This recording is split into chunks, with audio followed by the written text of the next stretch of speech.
6টি কাজ করো যদি কেউ তোমাকে ইগনোর করে। তোমার ভালোবাসার মানুষটা বর্তমানে তোমাকে আগের মতো ভালোবাসছে না। যে মানুষটা একটা সময় তোমাকে ভালোবাসার জন্য সর্বদা পাগল থাকতো, যে মানুষটা তোমাকে এক নজর দেখার জন্য অপেক্ষার প্রহর গুনতো, যে মানুষটা তোমার একটিবার ভয়েস টোন শোনার জন্য চাতক পাখির ন্যায় চেয়ে থাকতো, সে মানুষটা বর্তমানে তোমাকে ইগনোর করছে। এবার তোমাকে বুঝতে হবে যে কেন সে মানুষটা তোমাকে ইগনোর করছে। আজকের এই ভিডিওতে আমি খুবই সংক্ষেপে 6টি কারণ তুলে ধরবো।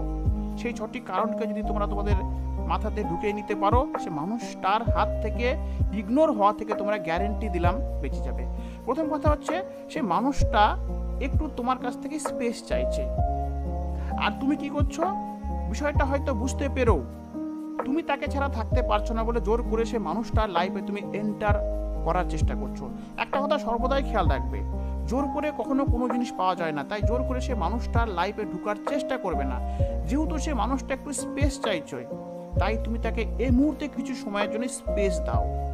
দ্বিতীয়ত কথা, আমরা অনেক সময় কমপ্লেন করে থাকি সামনেকার মানুষটি আমাদেরকে ইগনোর করছে, সে আমাদেরকে সময় দিচ্ছে না, আমাদের মূল্য বুঝছে না।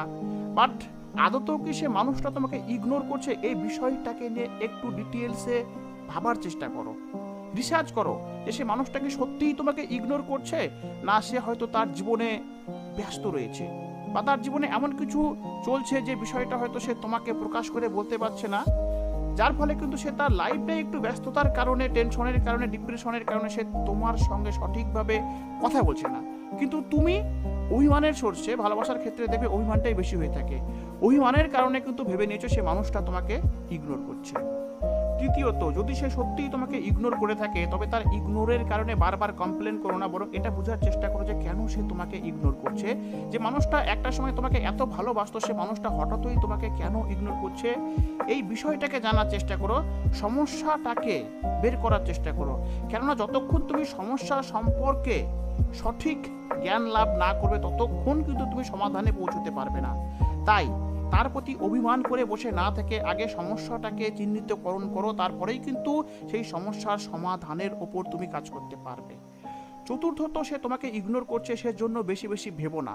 লক্ষ্য করে দেখবে, যখন কেউ আমাদেরকে ইগনোর করে, বেশিরভাগ ক্ষেত্রে ভালোবাসার মানুষটি যখন আমাদেরকে ইগনোর করে, সে মতো অবস্থায় কিন্তু সেই বিষয়টাকে নিয়ে আমরা বেশি বেশি ভাবতে শুরু করি যে সে মানুষটা আমাদেরকে ইগনোর করছে, এবং শুধু ভাবি না, এই বিষয়টাকে কিন্তু বেশি রিয়াক্ট করি। বাট একটা কথা সর্বদা খেয়াল রাখবে, যদি সে মানুষটা আমাদেরকে ইগনোর করে, এমনও হতে পারে যে সাময়িক সময়ের জন্য সে হয়তো আমাদের প্রতি সেভাবে ফোকাস দিতে পারছে না, বাট কিন্তু এই সিচুয়েশনটা তেমন না যেমনটা আমরা ভেবে নিচ্ছি।